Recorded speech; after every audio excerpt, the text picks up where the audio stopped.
Welcome back, gamers, to another episode of the Slow Runcast. I am your host, the Iraqi Balboa, joined by my friend and co-host, Derwin Luke, or as we prefer to call him here, the Derwinator. Yes, what up, dude? What is going on, man? It has been about a week, two?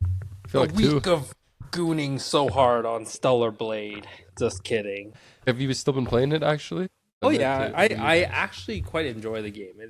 It's pretty fun, not gonna lie. I heard it was like a Sekiro-like, where it wasn't really it wasn't like Devil May Cry. It's more like... Yeah, it's definitely a little bit slower paced. I thought it would be very fast paced, where you're running up and killing a bunch of enemies, kind of like a like a beat 'em up almost. But no, it's definitely a little bit more slow and controlled. Not as slow as like Wu-Chang, Ball and Feathers, if you played that, but yeah, it's on the slower side. Interesting. But let's put that aside right now. We got to talk all things video games. Honestly, news that happened in the last 3 weeks, because although we have recorded 4 times or 3 times, I can't remember. I feel like we recorded 4 times during Summer Games Fest. We did not talk about all the little news that was trickling through in between and all the big news that got dropped last week. So while I was gone to Boston for a FIFA World Cup match, you sent me a bombshell of a news story, and I think that's what we're going to focus on today. So let's get into it. In Microsoft fashion, following an excellent Summer Games showcase, we are now getting news from reputable sources, including the one and only Jason Schreier from Bloomberg, that the Xbox Studios of Compulsion, who is responsible for their most recent releases, South of Midnight, Double Fine, the team responsible for the newly released Kiln, Keeper last year, and previously Psychonauts 2, and the developer Ninja Theory, responsible for the Hellblade series, are facing closure. And basically, Microsoft is trying to give them some options. They're not just shutting them down and marking them off as a tax write-off, but they're giving them the option to spin off and go independent, or for somebody else to come in and scoop them up and buy them, or finally, if that doesn't all work, for the doors to be closed and everybody to be laid off. Yeah. Derwin. We got rug pulled so hard. Fool me once, shame on you. Fool me twice, shame on me. I probably should have fact-checked this before we started recording. But is it just me, or is this the second or third time in a row in a year where news like this comes out right after the Summer Games Showcase? I feel like this has definitely happened more than once recently. Well, we know it has, because if you recall, last year was the big bloodbath where they shut down the initiative, who was working on the Perfect Dark reboot, right? Yes. Along with the cancellation of Project Songbird from the Elder Scrolls Online, ZeniMax Online studio, along with the ending of the relationship with Romero Games and whatever game they were working on that was being funded by Microsoft, and ending the deal for the game Contraband that was being developed by, I know there's 2 Avalanches, I can't remember which one is Avalanche. One of them works on the Harry Potter, like Hogwarts Legacy games, and then one of them is like the Just Cause. I'm talking about the team that developed Just Cause. Yeah. So they were working on Contraband, being funded by Microsoft. That got canceled. And I believe there was one more high profile thing that got canceled or shut down in 2025. Yeah, the Coalition. The game that Rare was working on called Everwild, right? So bunch of layoffs happened then. Big bloodbath, big controversy then. This was a little bit 2025 was a bad year for Xbox. This was before the whole Xbox Game Pass price hike and maybe the second or third console hike. But I will remind you that the year before that was the year that the developers of Hi-Fi Rush and Evil Within, the Shinji Mikami studio, Tango Gameworks, that were purchased as part of the Bethesda package, they got shut down. Later, they got saved, actually, by Krafton. Was it that saved them? Yes, Krafton Games. Yeah. And then, obviously, the closure of Arcade Austin, the developers of Redfall, and Prey before that. Those 2 got axed. And then I think there was Alpha Dog Games that was also purchased as part of the Bethesda deal. And there was another Bethesda studio that was like a support studio that also got axed. I'm pretty sure you're aware of all this. You remember all this. But my question to you, Derwin, is it just me, or did in both of those previous instances it happened after a good Summer Games showcase? I need to fact check this, because I feel like the especially the Perfect Dark one, I feel like all those news came out last year after the Summer Games showcase. I'm gonna search it up. I'm Perfect. almost positive too. And I think it's because so the Perfect Dark reboot was It was officially canceled July 2nd, 2025. exactly. So after Summer Games Fest, I think it has something to do with Microsoft's financial year end, because apparently they do like a June financial year end or something like that. So the news that the news that Ninja Theory, Double Fine, and Compulsion, the news that they're being potentially shut down or sold or what have you is not official yet for Microsoft. So I think we're probably going to get the official news, it sounds like, by the end of the month. So after the June 30th fiscal year end, then we'll actually know what's going on. And potentially other layoffs in some other places. So they really need to talk things through before putting some games on Summer Games Fest. So yeah, you're alluding to the fact that Ninja Theory's new game, Senua, was announced at the Xbox Game Showcase at the Summer Games Fest just 2 weeks before this, or a week, not even 2 weeks, a week. Days. It was 9 days. Yeah, before this news dropped. There are reports also from some sources on the internet that say that Microsoft was actually fully aware that they were going to make this decision about Ninja Theory, and they were only putting this game on Summer Game Fest as like a marketing tool for a potential buyer to say, hey, they got a game they're working on, and it's going to come out next year. They had already planned to sell them or shut them down. Such a scumbag move. Yeah, I mean, it is wild. Like, I don't really have anything to say about this because I feel like we've talked about this so much. What do I have more to add? Like, we keep reiterating this every freaking, like, it almost feels like every second episode with Microsoft and Xbox. It's like there'll be like something that will give you hope and it looks like it's going in a positive direction, and then next thing you know, they just hit you with the worst news ever. Like, I feel like I thought this year was maybe a little bit better start of the year with Asha Sharma. Like, I really thought Asha Sharma was a terrible idea in the beginning. But then as she started talking, the whole exclusive thing, you know, the Game Pass price drop from gamers and so I like. And then the Summer Games Fest, like I was like excited for Xbox again, right? Like Gears of War, Fable, Halo. And to be honest with you, I feel like they've already gotten out of that like low that they had for several years where like no games were coming on Xbox. Like, they have so many first party games now. But it seems like the ship has sailed and the damage has been done, and nothing they can do is going to stop this freaking tsunami from destroying the whole thing. Like, it's insane. They bought all these studios, you know, they did the Game Pass thing, you know, they had a competitive console, at least spec-wise, and everything they did, they just stepping over rakes. Like, it's insane. They could do nothing right. And no matter how, like, it's like initially the problem was like, you guys have no exclusives, you have no games. And now with all the games that are coming out, it's like, it's still not enough. And these studios are going to keep getting closed. Yeah. And then the AI push didn't help either, right? It seems like Microsoft is putting all their eggs into the AI basket.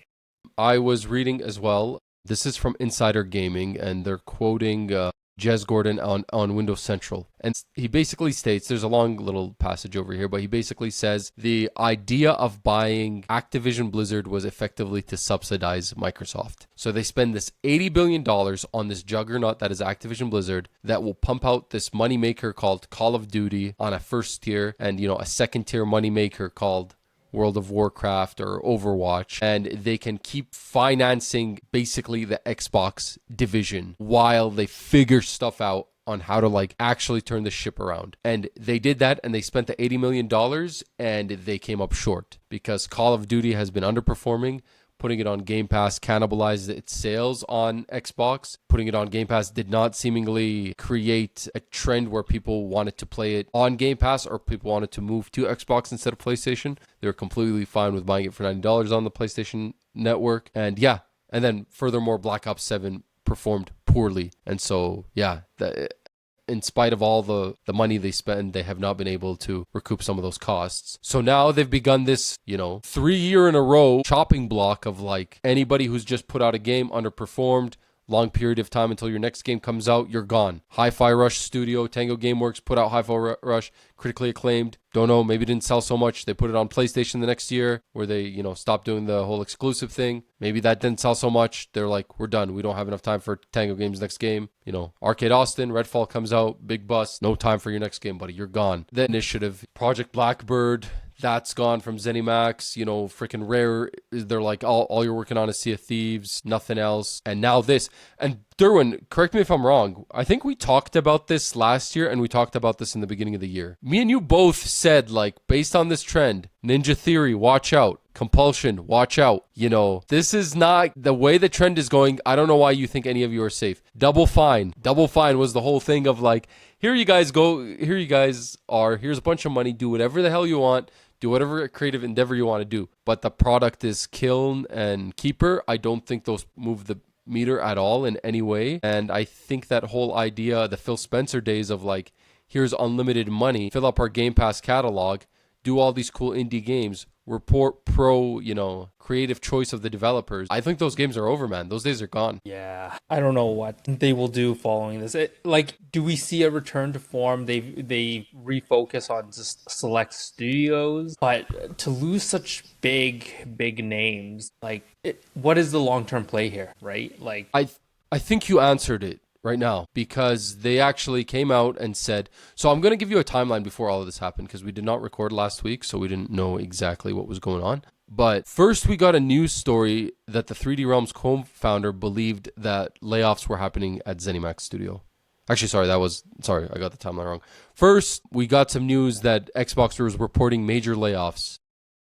When Asha Sharma sent out that internal memo saying we need to reassess our priorities. And then we got some rumors that an Xbox studio was about to close as part of these cuts. And then we got news, which is what's going to answer your question, that Xbox has given the green light to fast track new Fallout and Elder Scrolls. And we actually got a news story that Microsoft was planning on spinning off the business. So as in Xbox becomes like a subsidiary instead of directly under Microsoft. The same way Microsoft operates GitHub and LinkedIn right now. So they would be wholly owned subsidiaries, but that would basically give Xbox some level of autonomy from its parent company and set its own budgets and strategies, and potentially make it easier to sell off in the future. So at some point in time, they were thinking about let's just restructure the whole thing a Ubisoft style way. And if it doesn't work out, we could just sell all of Xbox. Mm-hmm. So this was all this news was trickling in beginning of June into 2 weeks ago and then into last week when we finally got the bombshell. There was even the Microsoft CEO Satya Nadella saying that YouTube monetizes Xbox better than we do. Right? So he was basically saying YouTube makes more money off Xbox content than Xbox makes money off Xbox content. And then we got news just before the news of these studio closures that Craig Duncan, who was the former Rare boss and for the last 18 months had been the chief content officer. No, sorry, that's Matt Booty, the chief content officer. He'd been the one overseeing Xbox first-party games since November 2024. He basically stepped away, right? This happened on the Monday before we got the news of the other three studios. And then even his colleague, Luis O'Connor, who was working on Everwild at Rare Games before it got canceled, and then she got moved to a role where she became Xbox Game Studios Chief of Staff. She is also leaving, so we got that news. So they probably knew what was going on, the bloodbath that was going on. And and then we got this bombshell over here, which isn't even done yet. We don't even know. So then we got going back to 3D Realms co-founder saying that ZeniMax Studios was already starting to have layoffs. Mm-hmm. So speculation-wise, who's out there to buy Xbox if they do spin it off, or these studios? I have one person in mind. Who has that money, dude? Amazon. Yeah, maybe I think they're the only viable one. I'm thinking about people that would be looking to buy studios. It's either going to be Tencent or I still think that's a lot Amazon. of money. That is a lot of money, dude. I don't think it's going to happen, but anyway, they were just discussing it. I don't know if it's they haven't. Yeah. They need to become a subsidiary first, right? Yeah, that or they sell off some of the studios, and I feel like the people that would be looking to buy would be Amazon or Tencent or Embracer Group. No, I don't think so anymore. Embracer after all that mess? Yeah. Okay, let's backtrack. These three studios, we know they bought Ninja Theory after Hellblade 1. Ninja Theory started working on Hellblade 2. They were also working on Project Mara, which was that psychological mental health horror game, which I was looking forward to seeing. We just got confirmation actually this week that Project Mara was canceled, right? They released Hellblade 2. It took them a long time to release Hellblade 2.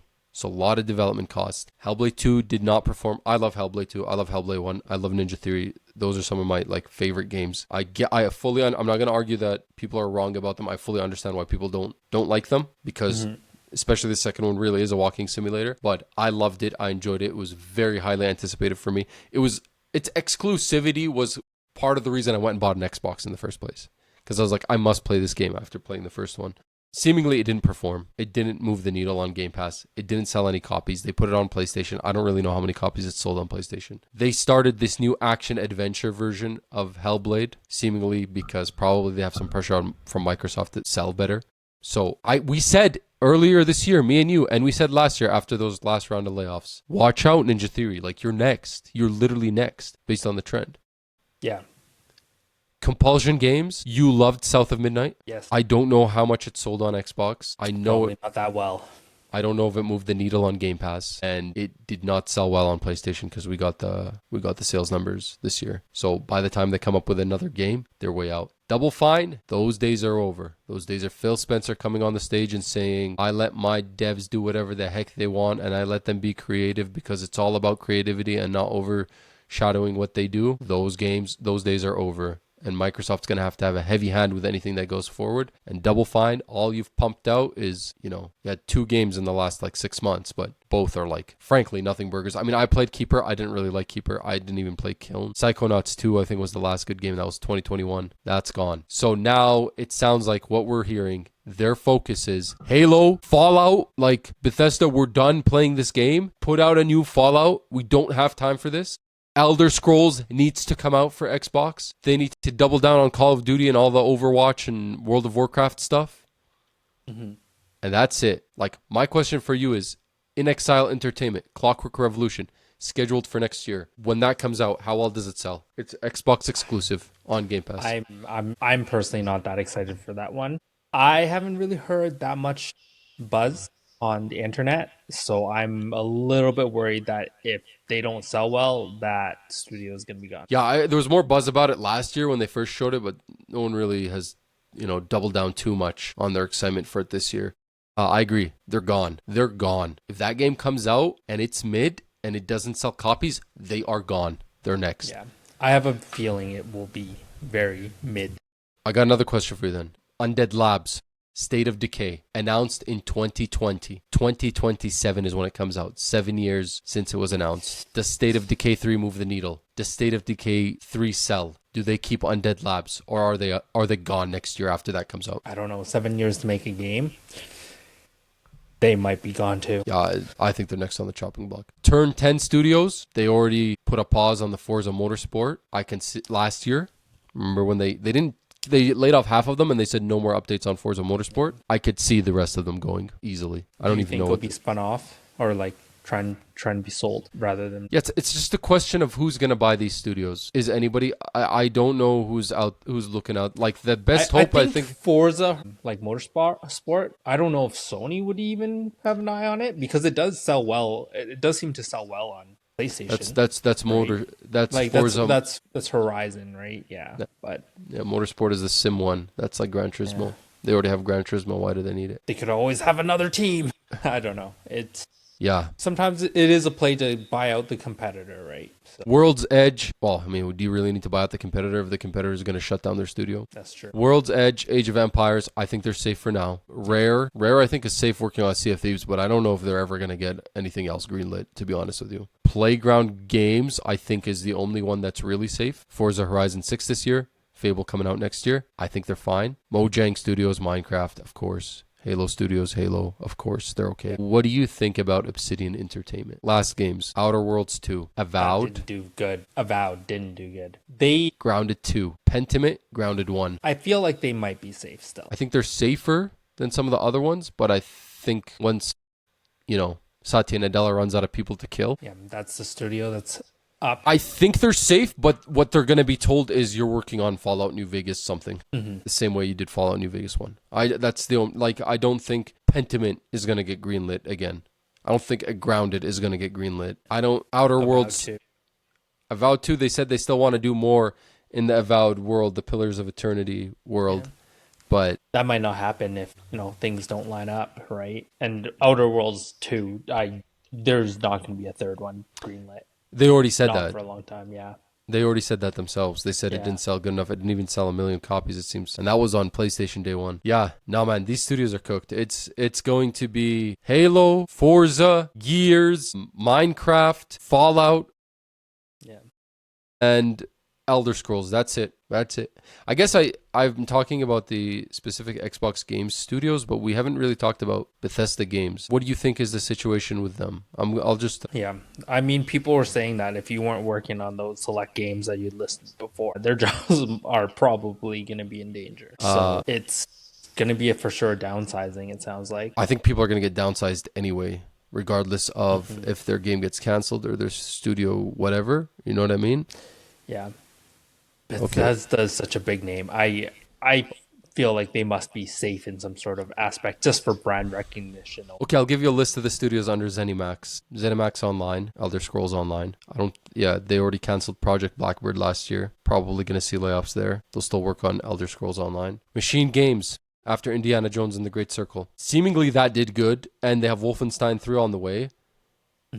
Those guys should be okay, I think. Yeah, they should be safe.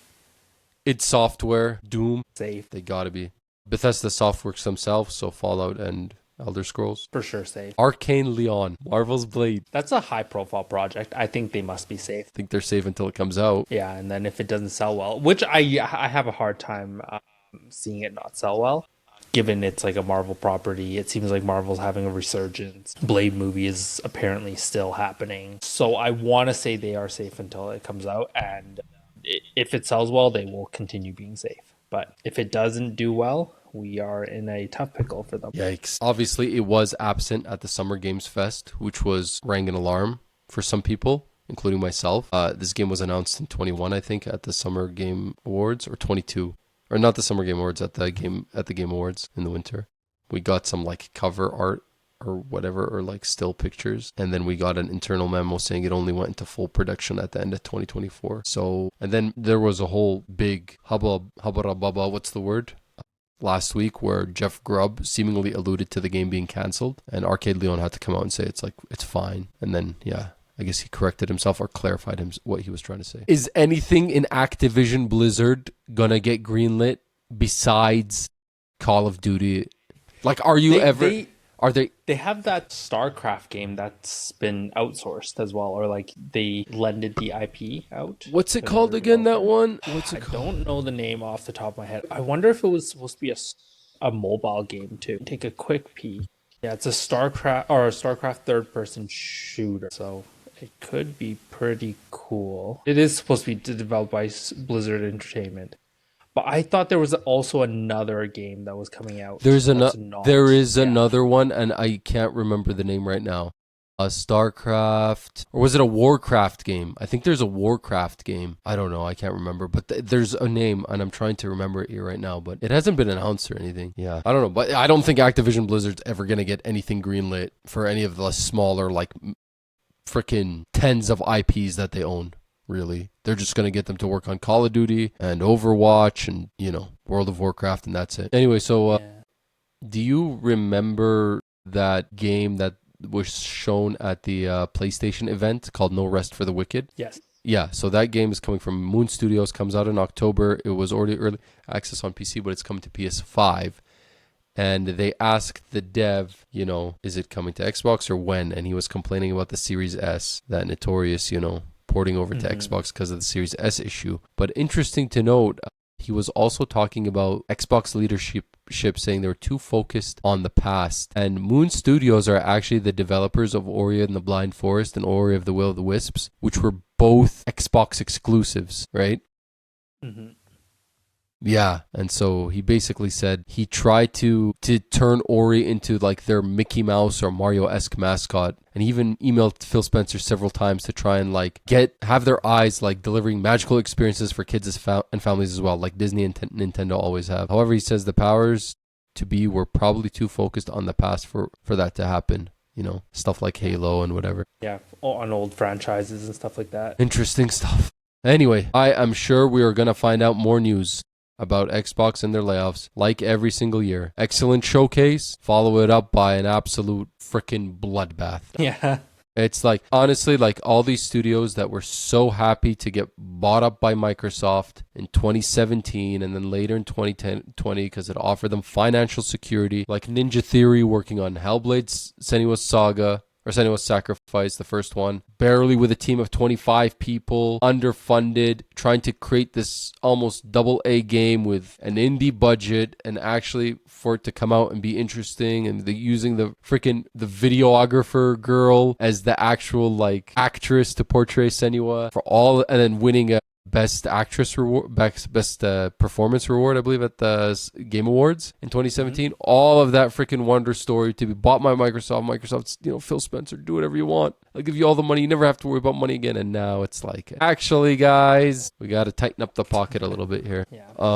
I wonder what it would have been if they ended up just selling like the exclusivity to one of the consoles, right? Yeah, I don't. Do you think these studios get saved at all? I'm sure some of them will be. I find it hard to believe they won't. Maybe Double Fine. I can see Double Fine being saved. I don't know, man. Double Fine, they should have just put them on a Banjo-Kazooie remake or something. But I know that's the thing. They let them do whatever they wanted, and that's not what they wanted to do. And as a result, whatever they wanted to do wasn't financially, payout. Yeah. Yeah, there needs to be a fine balance between what they want to do and what you want them to do.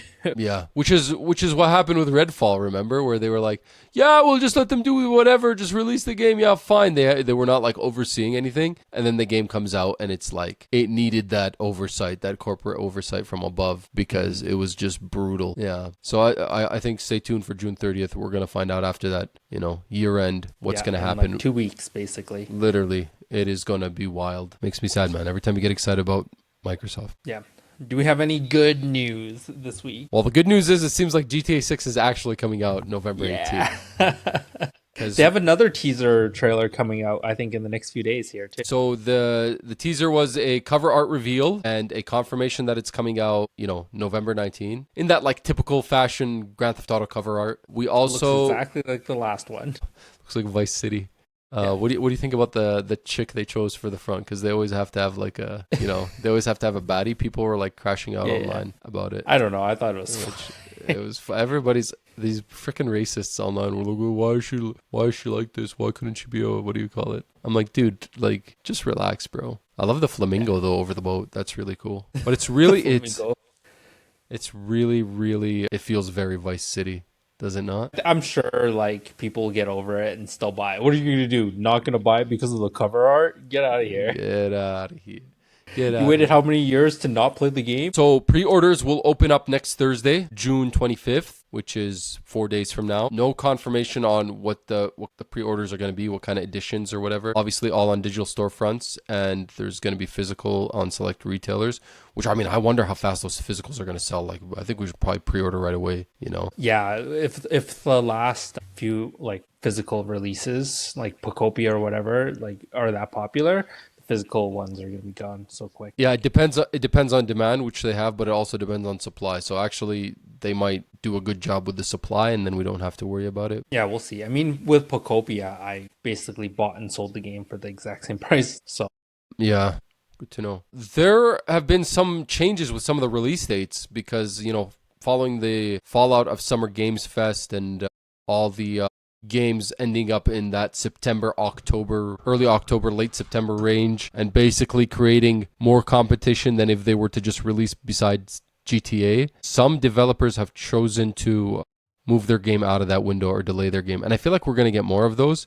But so far, Valor Mortis, which is the game from the Ghost Runner. Yeah, that's devs. That French Napoleon first person, whatever, zombie game. Zombie game. Yeah, it was going to come out the same day as Control Resonant and Silent Hill Townfall, but now it is coming out, I believe. I think I wrote this down. It's coming earlier, right? You said? It's coming out later. It's coming out in October 13th.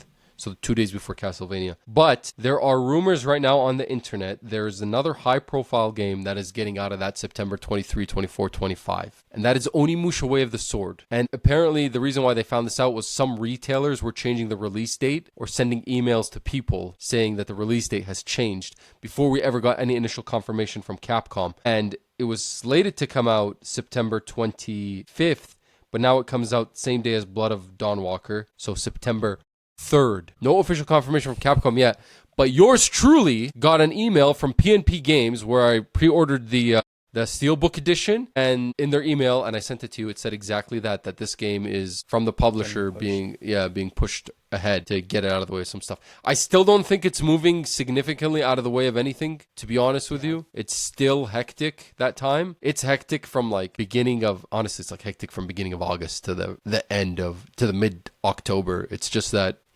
those 2 first weeks of October and the 2 last weeks of September are the worst. So, I mean, unless you're moving your game out to July or delaying it to next year, which already is starting to look packed, I don't know if you're creating enough room for yourself. Derwin, we got news just this weekend that the Ubisoft co-founder was killed in a plane crash in France. This is Claude Guillemot, who is brother of Yves Guillemot, and he sits on Ubisoft's board and is an executive vice president in charge of operations. So he was 69 years old. Him and the flight instructor on board both passed away. So we don't really know anything else about that, but condolences to the family. Okay, Derwin. So we're out of that crazy 2 weeks from the Summer Games Fest. We recapped all big major 4 events: the Nintendo Direct, the PlayStation State of Play, the Xbox Showcase, and the Summer Games Fest Showcase. And we got some stats about what people were watching. And can you take a guess as to what was the most watched presentation out of all the presentations that there were? I'm going to actually say it's the Xbox one. Wrong, brother. It is the Nintendo Direct. What? At 3.8 million peak concurrent viewers. That's crazy. Followed by the Summer Games Fest itself at 3.7 million. Followed by the Sony State of Play at 2.9 million. Followed by the Xbox Showcase at 2.2 million. Followed by the Gears of War E-Day Special Direct at 808,000 viewers. Interesting, right? That is so weird. The Nintendo one was so mad. I know. Like, I can understand people watching like the last minute or two. I get it. But like the rest of the presentation, man. I know. 3.8 million though. That's about 1.5 million more than it's 1 million more than the PlayStation one and 1.5 million more than the Xbox one. Okay. In that light, what do you think is the best performing trailer at the Summer Games Fest? Well, that's for sure the Ocarina of Time. Oh, you're right. Remake. Yeah, great guess. Yeah. 115 million views. What do you think is second? Star Fox. Yeah, sure thing. I'm going to go with, not Gears of War, Final Fantasy. No, not even on the top 5. Final Fantasy is not on the top 5. Kingdom Hearts? Kingdom Hearts is number 4 at 57 million. What is number 2? There's no way it's like Gears of War. You needed 2, 3, and 5. Nope, not Gears of War. I'll give you a hint. Number 2 was on the PlayStation event. Number 3 was on the Summer Games Fest. And number 5 was on the Xbox event. Didn't I already guess number 4? You said 4 was Kingdom Hearts. 4 was Kingdom Hearts, yeah. Number 2 is on the PlayStation event. What was the craziest thing in the PlayStation event? Man, all this is melding together. A blur. Yeah. God of War, Lao Fei was the second best performing. Was the second one? Yeah, second best performing at 90.5 million. Oh. Yeah. Third was Resident Evil Code Veronica. Or they're not even calling it Code Veronica, they're just calling it Veronica. Fifth is Spyro, A Realm Beyond. Really? Spyro? Okay, that's interesting. I totally thought Kingdom Hearts would be right up there, like way higher. But I guess the Veronica one is pretty cool. Yeah, interesting. Okay. What do you think got the most press coverage in amount of press articles? Ocarina of Time. Nope. Not even on the list. Nothing. What? Nothing is on the list from Nintendo for press coverage here. For press coverage? And only two of the games, Gears of War was number 2. Number one coverage. Number 1 and 4 were also on the other list. Number 1 was Resident Evil. Must be Resident Evil. 4 is Resident Evil Veronica. Number 1 for press coverage. Laufey. Yeah, it is. God of War. Yeah, because it's very controversial for some people. Exactly. Yep. 3 was Wolverine, and Honestly, I kind of forgot about Wolverine. I'm not gonna lie. I did too. I'm not gonna lie. Yeah. Fifth was Onimusha: Way of the Sword. Most engagement on like social media pages. Laufey by a mile. 5.5 million. Not even a competition. Not even a competition. Next, Marvel's Wolverine for 1.5. Code Veronica for 1.2. Ocarina of Time remake 1.1, and Gears of War E-Day with 51K posts. I'm a little bit worried for God of War E-Day based on these numbers. It seems like Gears of War E-Day or God of War Laufey? You said God of War E-Day. Oh, sorry, Gears of War E-Day. I'm worried for, like, based on these numbers of engagement, it looks so good. I don't understand. Like, Xbox exclusive. Yeah. So interesting stuff. Interesting stuff. While we're on the note of Nintendo being the best performing at Summer Games Fest, we actually found out who the developer of the next Star Fox game is, and it is Velan Studios, which is the developer of one of my favorite canceled games of all time, my favorite taken offline games of all time, Knockout City. So very interesting choice, because their last games were Midnight Murder Club, which was this multiplayer party game that got no attention, barely had any concurrent players when it came out on PlayStation only and Steam. PlayStation didn't even market it, even though they published it. Balance Arcade on the MetaQuest. Hot Wheels Rift Rally, which I didn't even know that they did. Knockout City in 2021. And the only other time that they've worked with Nintendo is for Mario Kart Live Home Circuit. So very interesting choice for a developer for Star Fox, which I'm still unfortunately not excited for at all. Did you play the demo? I did not touch the demo. I did not touch the demo yet. I didn't we play should the really Onimusha. give it a good shake. We should really give it a good shake. Same with Onimusha. I haven't had a chance. No. Yeah, me too. I didn't touch that either. People were saying it was easy. They were saying it was too easy. I guess everybody's used to like Souls-likes when a game looks like that, but they were basically saying this is like too easy. We can't like play this. And then the director was like, "Oh, it's easy because we gave you like end game tools in this short like playthrough section just so you have a full experience." He's like, the actual game will be harder because you're not going to have access to all those things. Yeah, I guess we'll see. I mean, hopefully it is actually quite a fun game. Yeah. Let's talk a little bit about hardware, Derwin. Valve has provided an update on Steam controller reservations, and it looks like for some people, don't expect to get your thing depending on when you ordered. Yeah, or sorry, like reserved or something. Yes, until 2027, right? 2027. There's 3 potential delivery windows right now: September 2026, December 2026, or 2027. So like, thank God I got this bad boy like a week or two ago. Oh my God. And I had like pressed exactly when it said reservation live. So yeah, I've been using it to play Stellar Blade too. I haven't really tinkered with it much because it is so comfortable. I have not been gaming at all since the FIFA World Cup started. Yeah. So if you didn't order one, watch out, because it doesn't look like you could get one anytime soon. And then, but in the same vein, we got confirmation from Valve to expect the Steam Machine and the Steam Frame this summer, which is like 2.5 months of left. Yeah, like what's the play here? So yeah, they've been updating the builds like constantly. I've been following the Reddit, and they post like little updates for whenever there's software changes, and they are doing active updates to it. So it seems like, you know, they're actively pushing things out. So yeah, we were expecting this a little bit earlier this year compared to when they first announced it late last year, and we were expecting a $700 price, USD price. But since then, the price of RAM shot up because of the AI push, and even storage is through the roof now. So those components have probably cost way more than what they were initially estimated to be, and the thing seemingly got delayed. But now we're looking at summer, so I don't know. Are you gonna buy one of these things? I don't think so. I mean, I've got a gaming PC already. I think if anyone were to buy it, it would be you. Yeah, but for $1,500, $2,000, like what are we looking at here? I think it'll be 1,000 something.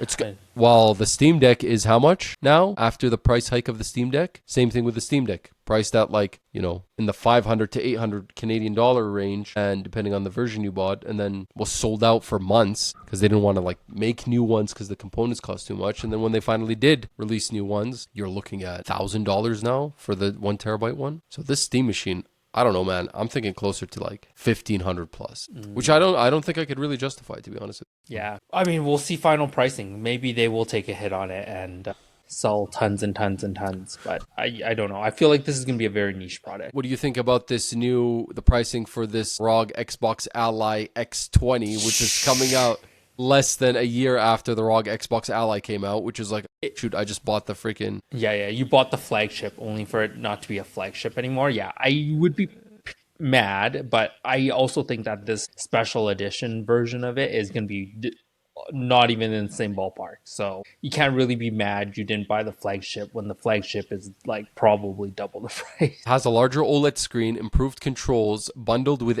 AR glasses. Not just like they're a custom creation from Xreal. I think this thing... Well, okay, I'll give you a hint as to how much I think this thing is going to go for. Oh, it's going to be like 2,500 Canadian, easy. Yeah. MSI recently released the price for their latest handheld, and it's at $1,800 US. $1,800 for their new MSI Claw 8EX AI Plus. There were suggestions it would be around the $1,500, but the MSI official store now has it at $1,799. Yeah, I mean, these handhelds are just getting out of control. Like, what is this, a race to the top? Like, you can't make something like the Steam... Well, when the Steam Deck was originally announced, that price point, like... Yeah, dude. If you want to play handheld, buy Switch. That's the most cost-effective now. Yeah, I mean, or just build a gaming PC, basically, at that price point. I mean... Maybe go a little bit cheaper on the hardware, get an actual like monitor if you want like a full system, monitor, keyboard, mouse, and headset. Maybe build the handheld yourself. There's another crazy one that got a price announcement for this week. SanDisk's new PS5 SSD. They have a 8 terabyte version of one. You know how much it costs? Also $2,000. $2,960 USD, and this is apparently discounted from $3,700. The 2 terabyte one retails for $100 more than the base PS5 console. The 4 terabyte one costs more than the Pro. I mean, really, you should just be buying another PS5 to install all your games onto, right? Well, somebody was saying this thing, it's literally cheaper to buy 3 PS5 Pros, hot swap them, and add 2 terabyte HDD and SATA SSD for your PlayStation 4 games. Like, just got the PS5 Pros and swap out the freaking storage. I mean, who needs 8 terabytes anyway? But like, even the 1 terabyte one, which I have a 1 terabyte SSD in my PS5, I bought it for like 100 and some. It's $380 USD. I bought it for like 160 Canadian. Mm-hmm. Like, that is insane. Yeah. Same with mine. I also have a 1 terabyte SSD in there that I don't think I'm really even using. Like, I think I have most of my games installed to it, but like I could have transferred them over to the main PS5 hardware and just sold it at this point. Crazy, man. I don't know. Like, these companies keep making less money and the hardware becomes more and more expensive. Speaking of PlayStation, we got some news about their first party sales declining for 5 straight years, and the best was in 2020 when they sold 58.4 million first-party game copies, and since then it has been a downward trend. 43.9 million in 2021, 43.5 in 22, 39.7 in 23, and that's seemingly when their first-party stuff started to dry out, because all they had was Astrobot and Contraband the 1 year, and it dropped down to 28.9. It's back up to 32.1 in 2025, but probably thanks to Ghost of Yote. But I mean, when this is the numbers you sell and the cost of the hardware is like this, it's just becoming non-sustainable. Mm-hmm. Did you hear about this patent that Sony did for their controller? I didn't hear about it. What are they doing now? Well, it makes buttons can get harder to push or tap, and they can trap your fingers. So a magnetically responsive composite materials that will soften or harden depending on the strength of the magnetic field. Essentially, the controller would change the feel of the controls by altering button hardness in real time to enhance game immersion, sort of like haptic feedback. So for example, buttons could soften when players are walking through a swamp and harden when climbing on a rocky surface. And there's a theoretical it create a finger grab effect when buttons soften to let fingers sink in and then harden to hold them, stimulating being grabbed in-game. I'm going to pass on my buttons being harder to press. I don't know about you. Well, this is just a patent at the end of the day. It's not like it's being implemented in anything. But like, if it were to come out, I probably would just turn that off, I feel, at that point. Like, the triggers are cool, but I don't know. It kills your battery so fast, and I don't know. Sometimes the gimmick does wear out. I do have to say the vibration control is amazing. The haptic don't feedback. Change anything. Yeah. Don't change anything about that. But like, I don't need haptic buttons. Like I don't need triggers being harder to pull. Yeah, the triggers are fine. I feel like the buttons are a little bit. I got my show notes order all mixed up, and I missed the perfect opportunity for a segue because I was talking about PlayStation sales numbers going down, but we got some sales numbers for Capcom, and bruh, they're going up, dude. They're going up. So the highlight of these sales numbers is, and maybe I should share this with you. It's like their best performing year, right, of the whole company. Well, this is broken down. Yeah, last year was really good. No, yeah, it wasn't their cumulative units. No, this chart doesn't really tell me that. It just tells individual games. But yeah, no, it breaks it down based on each game, starting with Resident Evil Biohazard in 2017. Then it goes Monster Hunter World, Resident Evil 2, Devil May Cry 5, Monster Hunter World Iceborne, RE3, Monster Hunter Rise, Resident Evil Village, Monster Hunter Rise Sunbreak, Resident Evil 4, Street Fighter 6, Dragon's Dogma 2, Monster Hunter Wilds, and Resident Evil Requiem.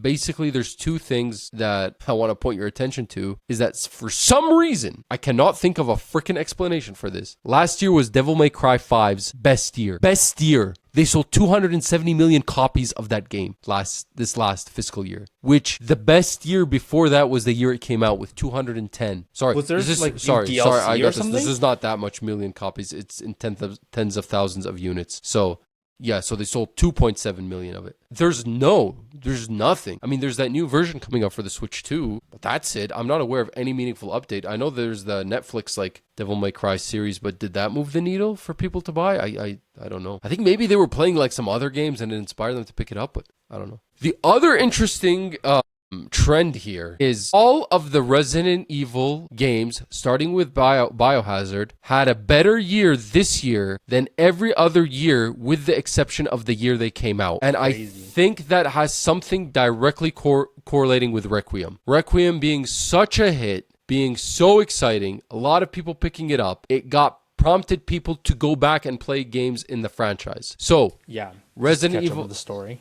Yes, Resident Evil Biohazard, the year it came out, sold 3.5 million units, right? Since then, this last year, and in the fiscal year ending in March, they sold 2.6 million units, which is better than any other year in between the year they released. It didn't top the amount of units sold on the release year like Devil May Cry did, but it's their best year since that release year. Resident Evil 2, same thing. Resident Evil 3, same thing. Resident Evil 4 Remake, same exact thing. Resident Evil 4 almost actually topped it was 100,000 copies away from topping its sales numbers the year it came out. Village, same thing. So really, really interesting trend there with Requiem. I looked up the reason why the 2025 surge in Devil May Cry 5 happened, and it seems like it was because of that Netflix animated series. Yeah. Yeah. Interesting on this list is how bad Monster Hunter Wilds is selling compared to when it came out. Like, terrible. Dragon's Dogma 2 just continuing to teeter off. Street Fighter 6 had a good year. Better than last year. Not as good as the year it came out, but better than last year. Might do good. Or better than 2 years ago. When the Tifa DLC comes out. The other Monster Hunters are seemingly doing better than Wilds. So, Monster Hunter Rise did better than Wilds in this last fiscal year, which is crazy. Anyway, moving along, for more sales numbers this week, Seven First Light sold 2.7 million copies in its first week that it was out. So good for them. I know that game was a little bit costly, so I think they need to top that 3 million just in order to make their money back, but hopefully they get there. Mina the Hollower sold 500k copies in less than 2 weeks after launch, and if you recall, Yacht Club Games were freaked out about how much copies they would sell for the game. They did say that if they sold 300k, they would be fine for the foreseeable future. And if they sold less than that, they might be in trouble. But now that's an extra 200k. They want to hit a goal of 1 million. So good for them. Really highly rated game there, Mina the Hollower. Crimson Desert has now surpassed 6 million copies. So they're working on a big DLC too that actually I think changes the story. So you never know. Maybe there's a cyberpunk moment here and I'll go back and play Crimson Desert. Yeah, and it just changes. Yeah. The story aspect of that game. Yeah. Black Myth Wukong. Guess how many of these guys have sold now? 8 million copies. Buddy, you are way behind that. 30 million copies. This puts them slightly behind Cyberpunk 2077, which had sold 35 million, and puts them in line with something like Elden Ring. Crazy stuff. Black Myth, big success. Super Mario Galaxy movie has finally passed 1 billion globally. Good for them. Film of the year. Just kidding. It was terrible, but still. Good for them. Maybe they'll make they are working. They're gonna make one. No question about it. Yeah. On the other end of things, with financials not doing so good, Life is Strange creators Don't Nod are being warned by an auditor that they face running out of money by the end of the year if they don't secure new funding for their next game. So they recently just released Aphelion. Do you remember that game? No, I literally it came out in April. I remember you said it looked terrible. It was like some space thing. It almost looked like Directive 8020, but it wasn't that. And then last year they released Lost Records Bloom and Range. They sold a minority stake to the company to Tencent in 2020, but Tencent does not intend to inject more money into the business in the short term, nor fund the games that it currently has in development. So they have about 8.8 million in cash as of April 7th, and they got to figure something out or they're going to be out of money by 2026. So it's going to be tight. And to close it off with some miscellaneous stories, the Final Fantasy VII Revelation director says he finished it 40 times and he cried every time at one point. Thanks. At the same point in the game, he cried every single time. Are you going to cry every time you play it in your 40 playthroughs? I don't know. We'll have to see. I have to finish the part 2 first. And are you going to finish Revelations 40 times? No, there's no chance. He must be like, oh yeah, I'm going to beat everybody to playing this game 100 times. And I love this Teoki Hamaguchi. He was like saying these JRPGs need to give more player choice. They can't have like a fixed ending because people are just watching streams of instead of playing them. But then then they asked him and he's like, oh, this one has one ending. It's like, what, dude? Well, he was saying, oh, there's like different ways to get to the ending. So play it multiple times so you see everything. But it's the same ending. It's the same ending, so you should play it multiple times. I'm excited for Final Fantasy VII Revelation. Did you hear about the whole debacle of the Halo campaign Evolved? Oh yes, that you needed 2 separate like Xbox Live accounts or something like that. But then you didn't need PSN Plus if you wanted to play like the multiplayer split screen, which makes sense. Yeah, so regardless of where you play it, you need an Xbox account. Regardless of what system you play it on, you need to have an Xbox account that you log into with a gamer tag. If you play it on Xbox, you need a Game Pass subscription because that's the online. Even if you're playing, even the second player, if you're playing couch co-op, the second player also needs a Microsoft account. And they were saying that on PlayStation, both players need a PlayStation account, a Microsoft account linked to it, and PlayStation Plus on both accounts to play co-op split screen couch co-op, dude. Both need a PlayStation Network account, which anyway, They came back and they corrected it. I don't know if they incorrectly stated this or they just fixed it. They're like, we incorrectly stated that PlayStation Plus is required for local co-op split screen play. Local split screen co-op requires a PlayStation account for each player, but does not require a PlayStation Plus network. Which is annoying because I don't require a PlayStation account to play a bunch of co-op games with my wife. Not that my wife is going to play Halo campaign Evolved with me. Co-op split screen. She could. I believe in her. Yeah, but anyway, they cleared it up because people were crashing out on the internet. And I think rightfully so. I don't know why. Like, they should have learned from PlayStation regarding all their like PSN account BS. Like, Campaign Evolved is like a campaign game. Like, why does it matter? Apparently, you need the Microsoft account so that the cross-play function all works or whatever, and the cross-platform saves work, something like that. Give them the option to turn it on and off. Like, yeah, whatever. I don't know. Stupid. During the last story of this week, we talked about Marvel's Blade potentially being in danger, and now finding out it is safe, apparently. But did you hear the news about your beloved 1943? I did not. Rise from Hydra? Yeah, so basically, it's not coming out this year if you still thought it was. I mean, I didn't think it was. Yeah. So that's not news to me. Yeah, the one guy from, what's his name, was playing it. Sean Kittleson, Senior Vice President of Paramount Games Studio, basically said he was playing it, but he's like, oh, this is not coming out this year. Even though they've This guy's like the Final Fantasy VII character. Oh, yeah, I'm playing it right now, but...